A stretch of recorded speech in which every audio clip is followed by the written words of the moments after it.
Goes off the stick of DeHaas. Royals entering the zone. Swavely, right wing zone entry. His pass is taken away by Crawley, but Lowe receives it back.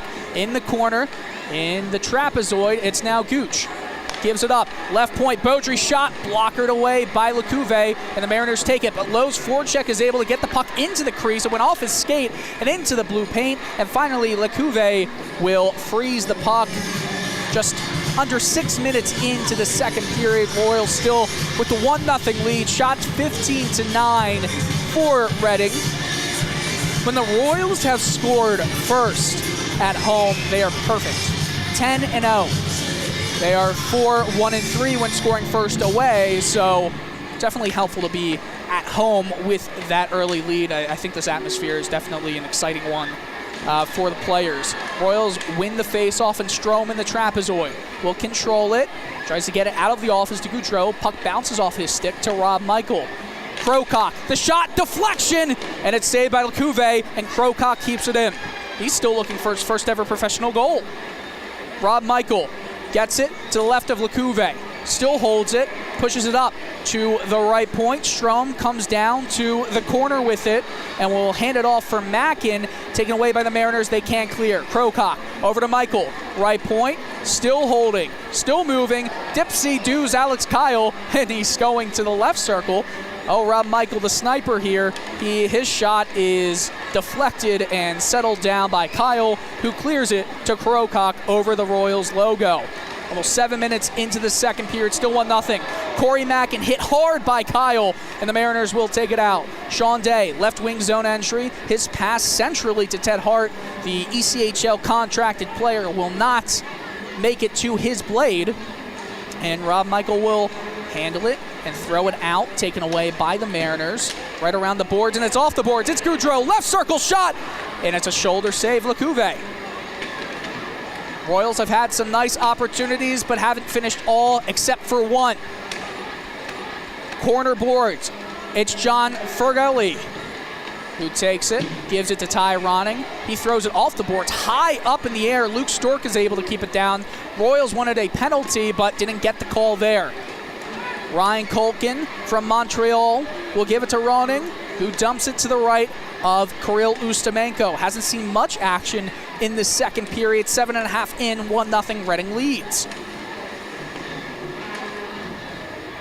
Mariners will try to reach the puck as it bounced in the air over the Royals logo at center ice, but Dylan Fox near his own bench will dump it, and Garrett Cockerill will control it for the Royals. So a clean breakout for Reading as Luke Stork will take it, enters his own right wing side, but Marley Quince was offsides just in front of him. So we'll get a whistle with 8 minutes gone in this first period. Since 2019, December 29th at Brampton was the last time he had scored a goal. First of 2020, puck dropped in the neutral zone. Mariners win it, and they clear it into neutral ice. Matsushima will get it and clear it into Reading ice, and will take it before getting it back to Tolkinen at the right point. His slapper, it's wide of Ustimenko, and it's cleared to neutral ice. Braden Lowe stops with it, finds James DeHaas, but that pass was just a little too much for the blade to handle, and Tolkinen will move up with it. Trevor Gooch is a pest, though, and takes it away. Lowe is out there. This is kind of the grinding line, and Stephen Swavely here. The Reading boy is always loved whenever he is with the Royals, and he always is a standout on the ice. Mariners enter the zone, right wing side, Adams Moisal, and it's taken by Trevor Gooch. 9 minutes into this period, just about halfway through regulation time, and that puck is sent into the bench area. The face-off will take place right in front of the main bench near the Royals side. You know, Alex Coyle has the second highest active road point streak. That's 9 games.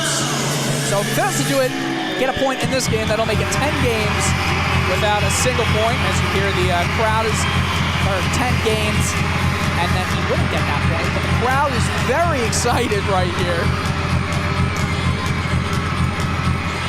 Last time that Coyle did not have a point in a road game was before November 22nd, because that's when this streak started. Mariners win the faceoff, and they curl it into the Royals side of the ice. Redding starts the breakout. Falling down is Rob Michael. Mariners attempt to race up with the puck, but give it away. Crowcock, a home run pass to Matty Goudreau. Sean Day intercepts it, and Crawley will start the breakout for the Mariners. They'll dump it in. Michael will fetch it and swing it all the way up into the point, and Matty Goudreau will take it. Backhands it to Corey Mackin. Below the goal line, his shot gloved by Lecouve. 30 seconds before the middle of the second, and a whistle is blown. Face-off will come to the right of the starting netminder for the Mariners. Lecouve played with Utica and Laval in 2018 and 19. 17 games with them, and he's got to be one of the only guys to have regular season championships in 2 separate college hockey conferences. It's WCHA and Hockey East. Face-off won by the Royals. Left point, it's Drake. Goudreau, pass into the slot, shot, score!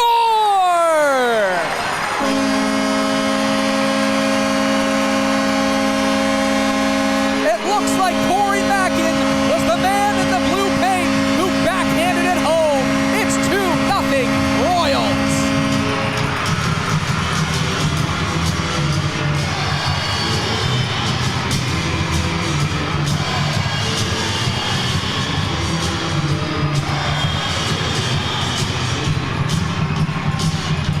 You see on the replay, it was a bit of a broken play, just thrown from the left corner, and that puck just found its way onto the blade of Corey Mackin, who just tapped it home. So Mackin makes it 2-0 for the Royals midway through the second period. The Royals are looking for more, but the Mariners are coming the other way with the puck. It's Dylan Fox in the corner. David Drake pins him against the wall, and Ebbing will help it get to Stork, and the Royals may have numbers if they hurry, slowing down on the attack though. Marley Quince will throw it in on Lecouve, who covers it for the whistle just past the midway point of the second period. 2-0 Royals in the lead. Shots.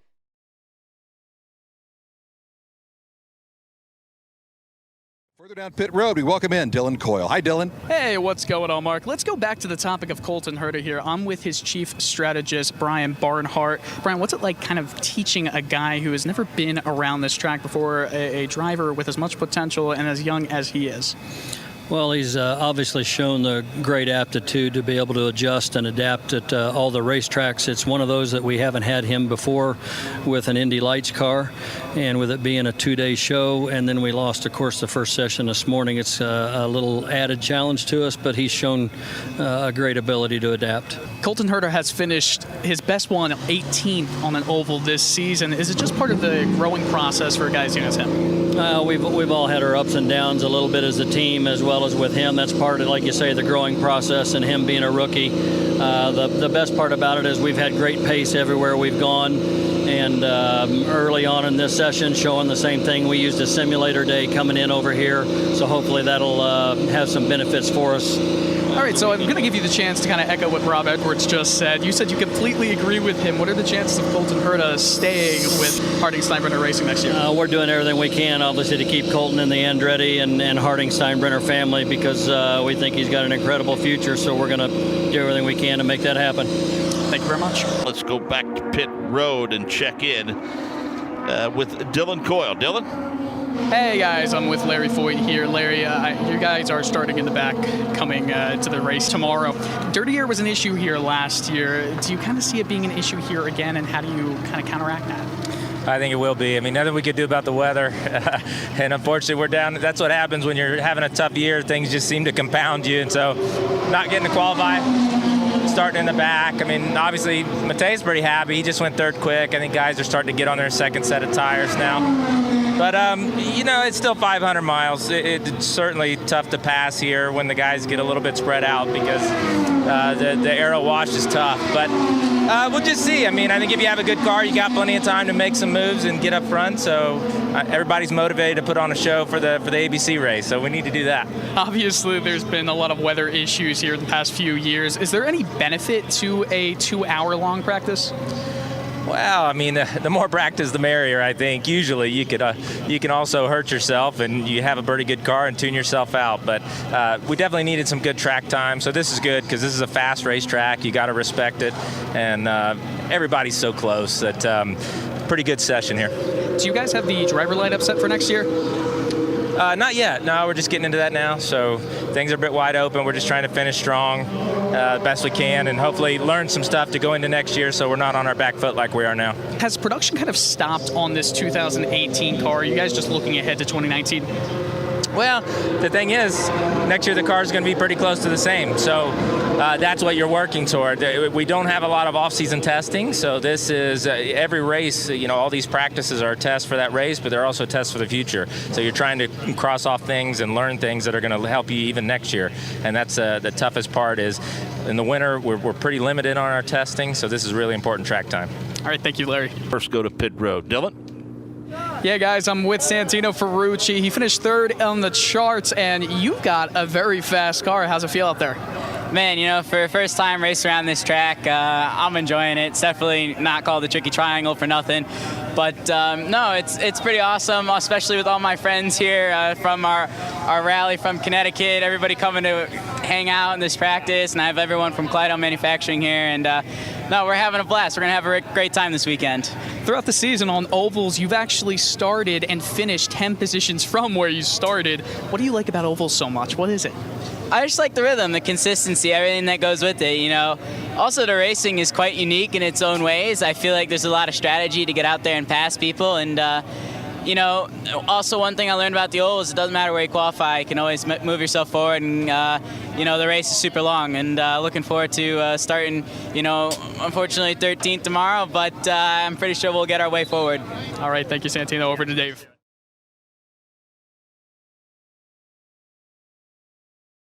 The Temple Owls are traveling to Virginia in a 3-game road trip, the longest of the season so far. I'm Dylan Coyle, Media Director of the Owls, and this is your Weekend Update.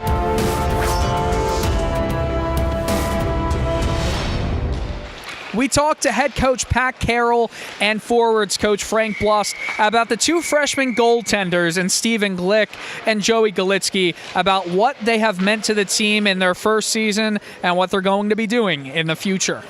What do you think about the future of the Nat? I think we're good there. I think they've shared that duty very well this year. They've both played great at times, so we see a lot of runway with both of those guys. Replacing Ben, we're working on that now as we speak. But we're confident with having both of those guys in net. We'll see how it goes throughout the season. But right now, they're both, they're splitting time.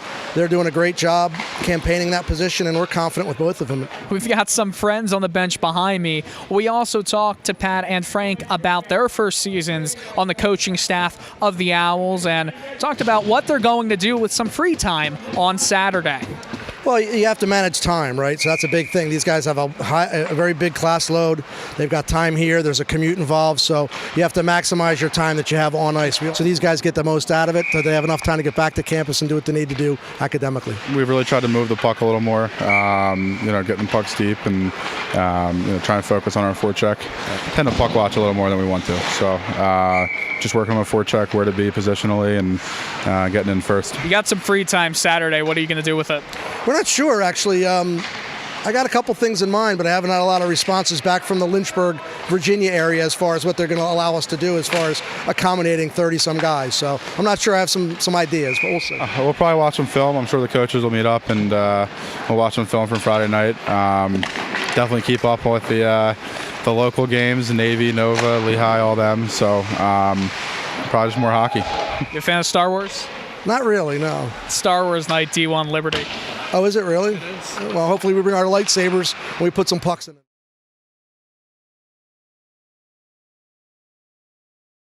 I'm really impressed with Liberty's always moving around. They're never standing still. Whenever the puck is even against the boards, you've got your defensemen just moving, getting some space. They're always looking to go where the puck is going to be. It's kind of like the Soviet Union style of play where the puck carrier was not the most important person. It was where everybody else was. And I think that's what the Flames are kind of attributing to their success throughout the entire season. Liberty and Soviet Union, that's a comparison that I think I've heard this weekend a couple times before today. Both have honor codes. Adam and Aaron. That's a good one. That's a good Great one. Great job, Aaron. The Partridge Boys. I think they make up for it with the jerseys on the back, though. That's an announcer's best friend right there. These jerseys are really nice. Now, we did have some Star Wars-themed jerseys in the D1 game before our game last night, but no matter what, the Flames really do come out with a great presentation, both on and off the ice. Got some nice colors. You can't give him that space to walk to the corner, though. Aaron Crossan needs to have some better coverage on him. You can't just let him go unattended down low. That's the defenseman's job. Yeah, it's going to have to be built all fast breaks. We were talking about it. The Owls are not the most successful when it comes to cycling the puck and getting them on net. They really go off of fast breaks the other way to try and get scoring opportunities. McDowell let the man in the left circle free a little bit, was aiming too much towards the deep slot with the puck, and that did lead to that opportunity. It's really kind of obvious what the Owls are trying to do here. It's kind of like Alex Ovechkin, right, in that left circle all the time. It sends Charles Giazza in the deep slot. They're feeding it to him. He's taking some slappers, some one-timers, and even though Alex Barberini tried to emulate him, that puck did go well wide, high and wide. Guys, that's big because Glick's been facing an onslaught of opportunities from the Liberty Flames, and there was a bit of confusion when Crossan was coming out of the penalty box. Brandon LeBombard came on for a brief second.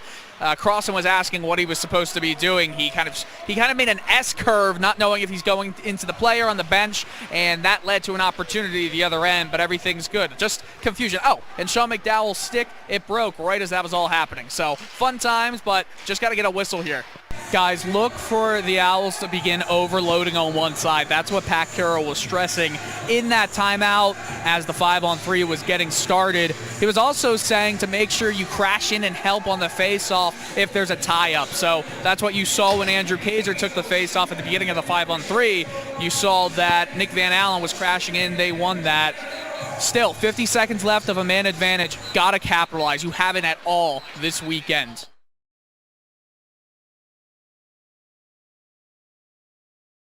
1:16 left. 19-2 is the deficit. Could it become 20 points at the end of the first quarter?